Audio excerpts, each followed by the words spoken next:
Alrighty guys, here we are, ready to start off the 7-day mobility improvement challenge. Why we're calling it a challenge is because we want to make sure that you guys aren't just one and done this, but you're really trying to hit every single day and seeing if you can test and retest, as our good friend Kelly Starrett always says, test and retest to see how each one of these drills in these days are helping you improve. So I thought it'd be fair to start off with the biggest movement that I think everybody wants to improve on, and that's the overhead squat and the snatch. Now, the lift itself has a ton of things going on with it, but if we can primarily focus on the lockout hold and the actual receiving and catch position, I think we can make a big improvement on our ability to lift the bar even off the ground.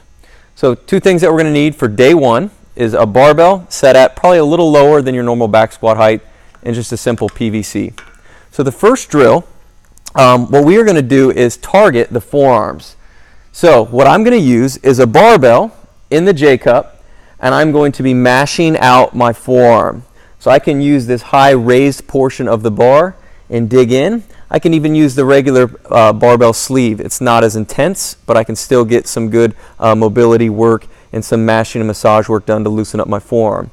I can hit the back side. I can even hit the top side. All right, so this is really, really important because the wrists need to have that full extension position, and if the forearms are a little bit tight, you're going to run into some problems getting into that full extension that's needed for overhead squat, jerk grip position, primarily the snatch for today. The next drill that we're going to do is going to hit a high lat, almost an armpit type of mash. So I'm going to be working right up in here. It's an area that's tough for a lot of people to get to, but again, by having the barbell set, I can lay right on top. I can work and just do some different oscillations with my arm.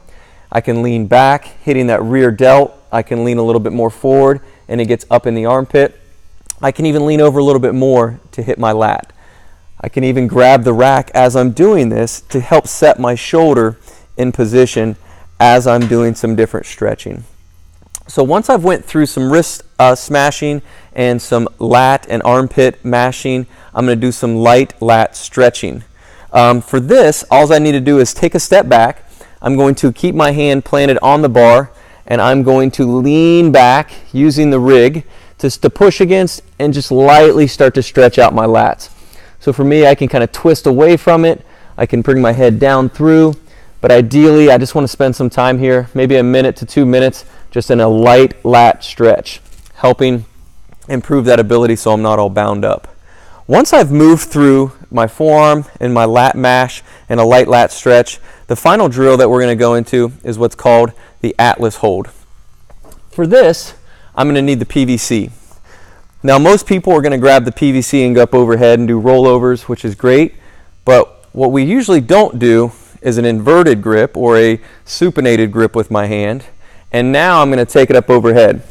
So for the reason we call this the Atlas hold, everybody has seen the statue, the Atlas holding the globe overhead. And so by externally rotating the shoulder, holding up overhead, I actually get the proper feeling that my shoulder should be in when holding an overhead squat or a snatch. Now once I've held this for 30 to 40 seconds, just to lightly stretch it, I'm going to maneuver my hands around to my normal grip position.